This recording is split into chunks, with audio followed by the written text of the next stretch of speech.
Wooden exhibition सागवान लकड़ी का धमाकेदार डिस्काउंट के साथ sale offer. Pure teak wood शुद्ध सागवान की लकड़ी से बने फर्नीचर, होम डेकोर और हैंडमेड वुड के आर्ट का कमाल, सब कुछ एक ही जगह। आपके घर की खूबसूरती का सामान 17 अक्टूबर से 25 अक्टूबर धमाकेदार 75% दिवाली ऑफर के साथ Hema Reddy Mallamma function hall, Ibrahimpur railway gate, Bijapur. जल्दी कीजिए, यह ऑफर लिमिटेड है। अस्सलाम वालेकुम रहमतुल्लाहि व बरकातहू। आज शहर बीजापुर में हमारे जो फेडरेशन ऑफ एजुकेशनल इंस्टीट्यूट की जानिब से एक मीटिंग बुलाई गई थी।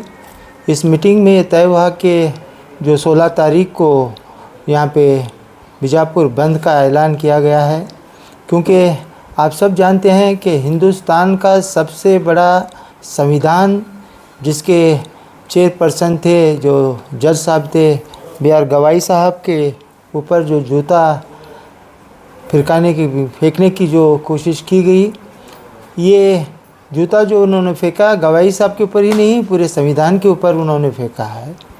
तो इस माध्यम से आज शहर बीजापुर में जो 16 तारीख के दिन हमारे प्रोफेसर राजू अलगुर साहब, हमारे हमीद मुशर्रफ साहब और जितने भी SC/ST के लीडर्स, माइनॉरिटी के लीडर्स, ये बीजापुर बंद का ऐलान किया है।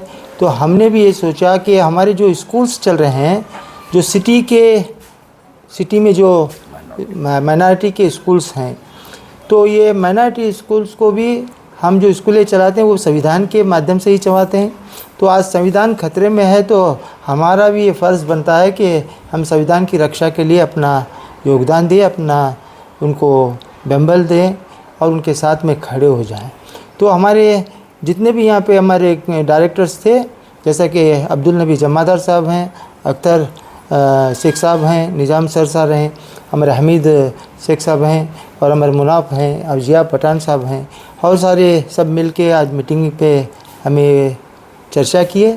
इस चर्चा के माध्यम में हमें ये फ़ैसला मिला कि हम सब भी, हमारी ज़िम्मेदारी बनती है कि हमारे अपने अपने जो स्कूल्स हैं, एक दिन उसे छुट्टी देकर सिटी के स्कूलों के लिए, ये पूरे डिस्ट्रिक्ट का ऑर्गेनाइजेशन है हमारे डिस्ट्रिक्ट के लिए हम नहीं बोल रहे हैं कि सिर्फ सिटी के लिए, जो सिटी के स्कूल्स, माइनॉरिटीज़ के जितने भी स्कूल्स हैं, उसे हम बंद करके ये जो 16 तारीख के दिन बीजापुर बंद का ऐलान किया है, उसमें हमारा योगदान रहेगा, हमारा साथ रहेगा, हम उसे बेंबल देंगे। और मैं सारे स्कूल के मुख्यस्थों को, उनके HMO को, उनके प्रेसिडेंट को, वाइस प्रेसिडेंट को, उनके चेयरमैन्स को, उनके डायरेक्टर से ये अदबन गुजारिश करता हूँ कि एज ए प्रेसिडेंट मैं आपसे रिक्वेस्ट कर रहा हूँ कि आप अपने अपने स्कूलों को एक दिन की छुट्टी दें और इस जुलूस में शामिल हो जाएं। और संविधान को बचाने के लिए ये हमारा फरीज़ा है कि हम सब एक होकर इस मौके में हम पूरे स्कूलों को छुट्टी देकर उनको एक सपोर्ट करेंगे, क्योंकि अगर हम चुप बैठे तो ये लोग और ज़्यादा करेंगे। इनकी मनस्थिति किस तरह से है, ये SC/ST माइनॉरिटी के लोगों को किस नज़रिए से देखते हैं, और इनका जो बोलने का अंदाज़ जिस तरीके से है, जो इन्होंने अपना एक एजेंडा के तौर पर ये RSS के लोगों के माध्यम से जिस तरीके से इन्होंने देश में जो ये काम करा रहे हैं, इस काम को हम खंडन करते हैं, क्योंकि ये गलत है। जो भी कौम का जज रहेगा वो जज रहेगा, वो कौम का नहीं रहेगा। अभी जैसा कि एक बीजापुर को DC होता है, वो बीजापुर का DC होता है, किसी एक कौम का DC नहीं होता। उसी तरह से जज जितने भी होते हैं वो रिस्पेक्टेबल जज होते हैं और उनको जात से कभी देखा नहीं जाता। इन्होंने जात से देखते हुए जिस तरीके से उन्होंने जो घिनौना हरकत की है, वो माफ़ी के लायक तो नहीं है। और इतना बड़ा दिल गवाई साहब ने किया उनको माफ़ करने का, मगर उन्होंने माफ़ करने से कोई ये नहीं होता कि पूरा हिंदुस्तान माफ़ करना चाहिए। पूरे हिंदुस्तान को ये ठोस लगी है, पूरे हिंदुस्तान को इसका दुख है। और आज तक BJP के लोगों ने एक भी स्टेटमेंट एक सुप्रीम कोर्ट के जज के माध्यम से अभी तक उन्होंने नहीं दिया। तो इसका मतलब इन्होंने ये काम जो है ना, इन्होंने खुद बैठ के कराया हुआ काम है, ये सोची साजिश के तहत कराया गया है। तो इसे हम कंडम करते हैं। और 16 तारीख के दिन जो बंद का ऐलान किया गया, उस बंद के ऐलान में सारे हमारे माइनॉरिटी के जो फेडरेशन ऑफ एजुकेशन इंस्टीट्यूट जितने में इसके मेम्बरान हैं, मैं उनसे अदबन गुजारिश करता हूँ, आप इसे हमारी बात को मान के हम सब की एक राय जो तय हुई है, उस तय को, फैसले को तुम भी अपने अपने स्कूल बंद करते हुए आप इसमें शामिल हो जाएं और ज़्यादा से ज़्यादा लोग शामिल हो जाएं और स्कूल के छोड़ के जितने भी जो हिंदुस्तान के संविधान को मानते हैं वो सभी, चाहे वो हिंदू हो या मुस्लिम हो, चाहे सिख हो या ईसाई हो या किसी और कौम के हो, वो सब लोग ये जुलूस में आए और कोई शोर शराबा न करते हुए, खामोशी से बंद करके, किसी कानून को अपने हाथ में न लेते हुए हम एकजुट होकर एक साथ इंसाफ के लिए खड़े हो जाएंगे। इतना कहते हुए अपनी बात को मैं ख़त्म करता हूँ। जय हिंद, जय कर्नाटका। क्या संविधान खतरे में है? बिल्कुल, आप देख रहे हैं कि जिस तरीके से हालात है सुप्रीम कोर्ट में, वो भी यहाँ पे छोटी मोटी बेंच नहीं, सुप्रीम कोर्ट में जब यह हालत है तो संविधान खतरे में नहीं तो और क्या है? संविधान खतरे में नहीं तो और क्या है? इससे क्या कहा जाता है?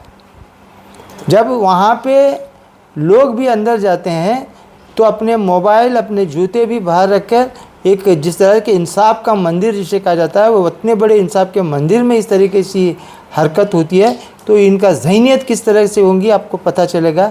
तो ये पूरा संविधान चेंज करने की कोशिश जो कर रहे हैं ये आरएसएस बीजेपी वालों ने, ये कभी होने नहीं देंगे। सब मिलजुल कर इसका मुकाबला करेंगे। माइनॉरिटी के या सिर्फ स्कूल ही बंद रहेंगे या कॉलेजेस भी बंद रहेंगे? देखिए, हम सब लोगों को जो फेडरेशन से जुड़े हुए हैं उन लोगों को हम रिक्वेस्ट किए हैं, अगर सब जना बंद कर रहे हैं तो चाहे वो कन्नड़ हो, चाहे हिंदी हो, चाहे इंग्लिश हो, चाहे मराठी हो, चाहे उर्दू मीडियम हो, सब स्कूलों को संविधान से ही चलना पड़ता है, संविधान के साथ ही चलना पड़ता है। मैं उनसे भी अदबन गुजारिश करता हूँ, आपका भी बेंबल आप इस बंद करे को दें और संविधान को बचाएं। कौन सी स्वयं संस्था है जो कॉल दी है भारत में बीजापुर बंद का? ये सभी लोगों ने मिलजुल कर दिया है। ये ऐसा नहीं कि एक तबका ने दिया है। ये अभी जैसा कि राजू अलगुर साहब हैं, जिन्होंने हमीद मुशर्रफ साहब हैं, और जितने भी लीडर्स हैं जो संविधान से प्रेम करते हैं, संविधान को चाहते हैं, संविधान को चाहने वाले सभी लोगों को उनके साथ में लेकर ये अपना जो दुख प्रकट करना है वो प्रकट करने बंद कर दिए हैं। तो इसलिए हम सब भी उनका साथ देने का फैसला किया है। तो ये रैली कहाँ से कहाँ तक होगी, क्या आप बता सकते हैं? रैली का जो सिस्टम है सिद्धेश्वर गुड़ी से भी निकलेगा, उधर हकीम चौक से भी लोग आएंगे, सब इकट्ठा हो जाएंगे, सब एक साथ मिलेंगे। जो गांधी चौक में से मौका मिलते हुए फिर अपने को हम एक जगह पे खड़े होकर उसके बारे में बात करेंगे। सर, आपने कहा कि संविधान को चाहने वाले इसमें आते हैं, तो संविधान को मानना भारतीय नागरिक का हर एक का फर्ज होता है, तो इस दौरान भारत बंद का ऐलान क्यों नहीं हुआ? देखो, अब हम भारत बंद का ऐलान करने वाले, हमारा काम तो नहीं है। हम जितना कर सकते हैं उतना ही करना बेहतर रहेगा, क्योंकि बीजापुर के लेवल बंद करेंगे, हमारा जो वक्त जो प्रकट करेंगे तो उसे ये जैसा बीजापुर चालू होगा तो पूरे हिंदुस्तान में चालू होगा। तो इसलिए लेवल पर ये बात क्यों नहीं उठी? होगी, वो भी होगी, क्योंकि नेशनल लेवल पर नहीं, ये पूरे वर्ल्ड में बात हो रही कि ये मामूली काम नहीं था। इन्होंने जो करा ये पूरे हिंदुस्तान को बदनाम करने की कोशिश की, हिंदुस्तान को बदनाम करने की कोशिश की। हिंदुस्तान के संविधान के ऊपर जो इन्होंने चप्पल फेंका तो वो पूरे देश में नहीं पूरी दुनिया में इसकी चर्चा चली है। हिंदुस्तान के लेवल बंद करने का जो है, हमारे बड़े बड़े लीडर्स हैं, वो बड़े बड़े SC/ST के लीडर्स हैं, वो सब मिलजुल के वो तय करेंगे, और जब तय करेंगे तब भी हम उनका साथ देंगे। अस्सलाम वालेकुम रहमतुल्लाहि व बरकातहू। फेडरेशन ऑफ एजुकेशनल इंस्टीट्यूशन की जानिब से आज एक मीटिंग मुनक्किद किए हुए थे, जिसमें तमाम अक़लियती तालीमी इदारे के ज़िम्मेदारान बज़ात ख़ुद अपने हामी भरते हुए बरोज़ जुमेरात बतारीख़ 16/10/2025 को जो हिंदुस्तान भर में अनवा अक़साम तौर पर अपने तालीमी इदारे समझिए या कोई और तालीमी इदारे, निजी तालीमी इदारे अपने तौर पर जो है हमारे अपने जिस साहब के ज़ात पे जो जूता फेंकने का एक मामला हुआ वो हर किसी के दिल को दहलाने वाला रहा।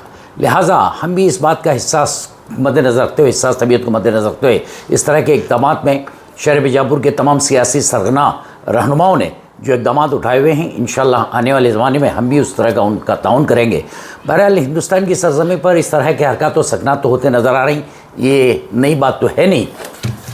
क्या हमारा दस्तूर हिंद किस तरह से ख़तरे में है और हम किस तरह से उसकी हिफाजत करनी चाहिए, न सिर्फ तालीम इदारे के ज़िम्मेदारान बल्कि तमाम निजी तालीम इदारे के ज़िम्मेदारान, सियासी कौमी रहनुमा और तमाम जमातों के सदूर और चेयरमैन हज़रात भी अपने तौर पर इक़दाम उठा रहे हैं। लिहाजा हमारे अपने सदर जनाब अलहाज अब्दुल रज़ाक खर्ती साहब ने अभी आप लोगों की इसमें बता दिया कि किस तरह से हम इक़दाम उठानी हैं। बहरहाल मैं ये मीडिया के तमाम ज़िम्मेदारान का दिल के अमी गहराइयों से मैं ममनून मशकूर हूँ कि वक्त मुकर्रर पर आकर हमारे ये पैगाम मंज़र-ए-आम पर ला रहे हैं कि हिंदुस्तान की सरज़मीं पर जो दस्तूर हिंद आज ख़तरे में है, ज़ाहिरी बात है ख़तरे में है, क्योंकि किसी शायर ने क्या खूब कहा, फूल हैं पत्ते हैं शजर हैं बहार नहीं, फूल हैं पत्ते हैं शजर हैं बहार नहीं, अब दुनिया में किसी चीज़ पे निखार नहीं। फूल हैं पत्ते हैं शजर हैं बहार नहीं, अब दुनिया में किसी चीज़ पे निखार नहीं।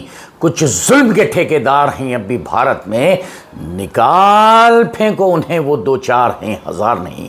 लिहाजा आने वाले ज़माने में मुमकिन है कि हमारे तालीमी इदारे में जो बच्चे दर्स ले रहे हैं, दो असली उलूम से बराबर हो रहे हैं, उन लोगों के अज़हान में बात बैठाएंगे दस्तूर हिंद की हिफाजत करने के लिए हमें किस तरह के इक़दाम उठाने और किस तरह की शख्सियत हमारे लोगों की ज़ात पर जो दागदार बनने जा रही है उसका जो है ना खुलासा हम करते रहेंगे। बहरहाल अल्लाह ताला मुझे और आपको सही अक्ल व समझ दे और तमाम तालीम इदारे के जो ज़िम्मेदारान बैठे हुए मीडिया के ज़िम्मेदारान का मैं फिर एक मरतबा शुक्रिया अदा करता हूँ कि हमारी बात का, हमारे पैगाम को जो है ना मंज़र-ए-आम कर लाने में जो है ना हमारा अपना ताउन किए। मैं बज़ात ख़ुद अब्दुल नबी जमादार फेडरेशन एजुकेशन इंस्टीट्यूशन बीजापुर का नायब सदर हूँ।